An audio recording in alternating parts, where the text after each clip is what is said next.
इस वीडियो के आगाज़ में हम देखते हैं कि नईमान का एक एलची बादल तैफूर के पास होता है।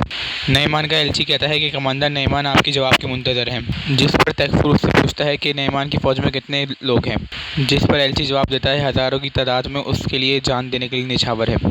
जिस पर तैफूर कहता है ठीक है, अब गज़ान खान की फ़ौज का बताओ। जिस पर एलची कहता है उसकी फ़ौज में तकरीबन लाखों की तादाद में लोग हैं। जिस पर तैफूर कहता है एलची बनना बहुत मुश्किल काम है, हर काम एहतियात से किया जाता है, मुझे जवाब दो एलची। तैफूर एलची से कहता है नईमान के पास जो मोहर है उस मोहर से तातारी फ़ौज और मंगोल फ़ौज अगर आपस में मिल जाए तो इल्हानी सल्तनत का मुकाबला कर सकते हैं, मुझे जवाब दो एलची। जिस पर एलची तैफूर से कहता है मैं यहाँ पर जवाब देने नहीं जवाब लेने आया हूँ। जिस पर तैफूर कहता है मुझे अपना जवाब मिल गया और वो उसके हाथ में खंजर वो उसकी तैफूर अपने हाथ में खंजर से गले में फेंक के मारता है और उसके तीरंदाज उसके दोनों सिपाहियों का खात्मा कर देते हैं। और तैफूर कहता है ये मेरा जवाब था।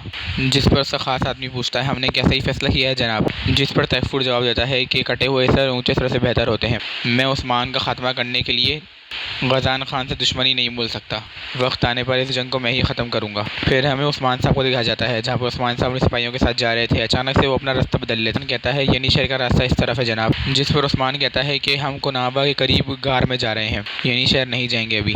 ये सुनकर बुरहान कहता है वहाँ पर तो नौकर पहरा दे रहे हैं। जिस पर कनूर कहता है उनकी तादाद हमसे 3 गुना ज़्यादा है जनाब, अगर हम अंदर चले भी गए तो बग़ैर नुकसान के वापस नहीं आ सकते। कनूर उस्मान से कहता है कि अगर आप हुक्म दें तो हम यहाँ से चले जाते हैं, वहाँ पर घात लगा के हमला भी नहीं किया जा सकता। जिस पर उस्मान कहता है नहीं, वो रास्ता लंबा है, हम इसी रास्ते से जाएंगे, हम उनके सामने खड़े होंगे और उनके ज़िंदा ज़मीन में दफन कर देंगे। अब तुम लोग मेरी बात गौर से सुनो। फिर हम देखते हैं कि कुछ नौकर सिपाही जा रहे होते हैं और वहीं पर उस्मान और उसके सिपाही घात लगा के बैठे होते हैं। जैसे ही वो नौकर आगे बढ़ते हैं तो बहुत से घोड़े उनके सामने आ जाते हैं और इसी चीज़ का फ़ायदा उठाते हुए उस्मान के सिपाही उनके ऊपर तीर बरसा देते हैं। उस्मान अपने बेटों से कहता है कि बेटो तुम लोग जानते हो कि तुम लोगों को क्या करना है अब। फिर उसके बाद भी उस्मान अपनी तलवार निकाल के मंगोल सिपाहियों को जहन्नुम वासिल करने लगता है। फिर बुरहान भी एक जगह छुप जाता है। जैसे ही उसके ऊपर नौकर हमला करते हैं वो उस जगह से हटकर फ़ौरन उन नौकरों का खात्मा कर देता है।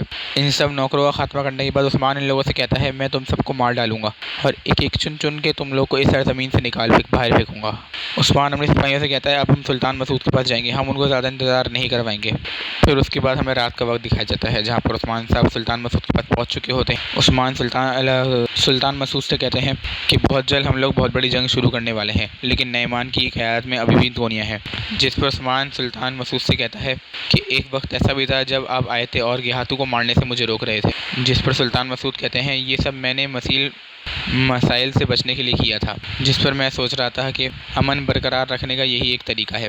ये सुनकर उस्मान कहता है उनकी भी यही सोच है, वो लोग समझ रहे हैं कि अगर वो नईमान के साथ काम करते हैं तो नईमान शायद बच जाएगा। ये जंग हक और बातिल की जंग है, ये जंग दूसरी जंगों से बिल्कुल मुख्तलिफ है। ये सुनकर सुल्तान मसूद कहता है अब हक पर है उस्मान सुल्तान मसूद से कहता है ये मत भूलिएगा कि आपने हमारी हिमायत का वादा किया है। जिस पर सुल्तान मसूद कहते हैं नहीं भूलूंगा।